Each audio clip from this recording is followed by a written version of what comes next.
بسم اللہ الرحمن الرحیم نحمدہ ونصلی علی رسولہ الکریم۔ ناظرین کرام، آپ دیکھ رہے ہیں دادا اسلامک چینل اور میں ہوں عزیز الحسن۔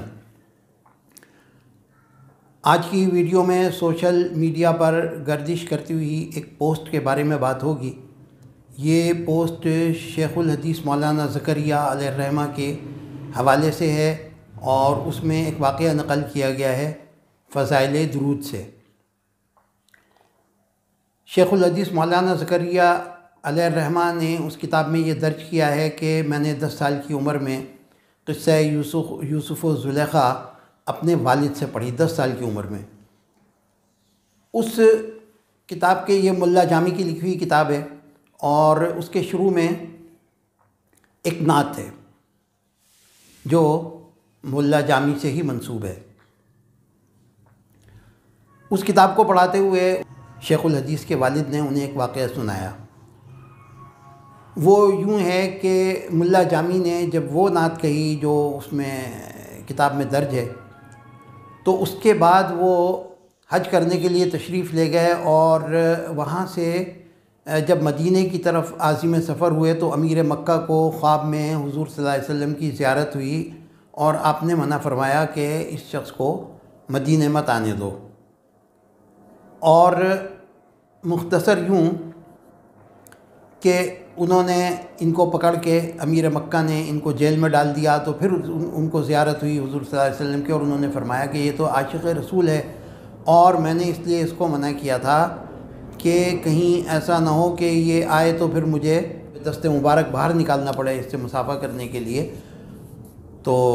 اس پر امیر مکہ نے جیل سے نکالا اور بڑا ان کا اعزاز و اکرام کیا۔ یہ پوسٹ کرنے کے بعد اس پر نعوذ باللہ من ذالک پڑھا گیا اور دیگر تبصرے ہوئے اور اس واقعے کی اسناد پوچھی گئیں۔ گوش گزار یہ کرنا ہے کہ یہ واقعہ کس سیاق و سباق میں لکھا گیا۔ یہ اگر پوری بات درج کر دی جاتی تو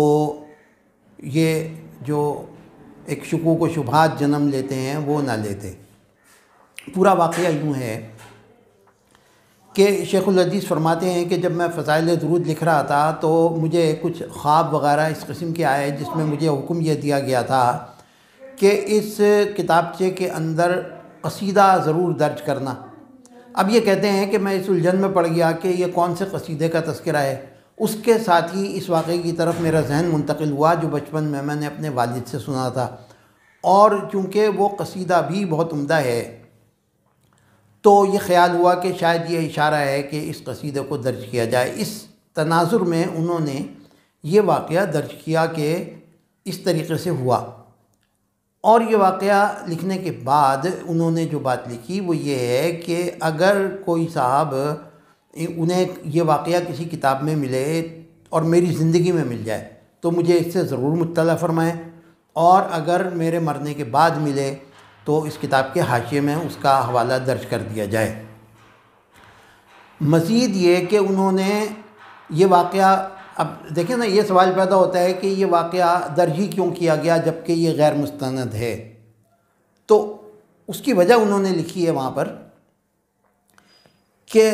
علامہ سیوطی نے اپنی کتاب کے اندر اس سے بھی بڑھ کے ایک واقعہ درج کیا ہے، اور دیگر مورخین نے ایسے اور بھی واقعات لکھے ہیں۔ تو اب ظاہر ہے کہ یہ ایسی بات ہے کہ جس پر حضرت شیخ الحدیث مولانا زکریا علیہ الرحمہ کو متون نہیں کیا جا سکتا۔ انہوں نے اس سے بڑھ کے باتوں کے حوالے دیے ہیں، اور جو حضرات اس واقعے کے اوپر اسناد مانگ رہے ہیں اور اس واقعے کی تصدیق طلب فرما رہے ہیں تو ان کی خدمت میں گزارش یہ ہے کہ اگر یہ اس واقعے کی تصدیق ہو بھی جائے تو یہ کوئی حقیقی واقعہ تھوڑی ہے، یہ تو ایک امیر مکہ کے خواب سے متعلق ہے، اور یہ بات بنیادی ہے کہ خواب جو ہیں، کسی کا خواب چاہے وہ جیسا بھی ہو، کسی بھی شخص کے لیے وہ حجت نہیں ہوتا۔ تو امید ہے کہ کما حقہ وضاحت ہو گئی ہوگی، اور یہ وضاحت اس لیے کرنی پڑی کہ اس پوسٹ سے مقصد جو ہے وہ حضرت شیخ الحدیث مولانا زکریا علیہ الرحمہ کے کو مشکوک بنانا ہے، ان کی کتاب کو کافی لوگ ان کے پیچھے لگے ہوئے ہیں اور وہ کہتے ہیں کہ اس میں من گھڑت واقعات ہیں۔ تو گزارش یہ ہے کہ یہ واقعات من گھڑت نہیں ہیں، تاریخ کی کتب کے اندر موجود ہیں، اور اگر آپ کو اس کی تکذیب کرنا مقصود ہے تو ان کتابوں کی تکذیب کریں جس میں اس سے بھی بڑھ کر واقعات ہیں۔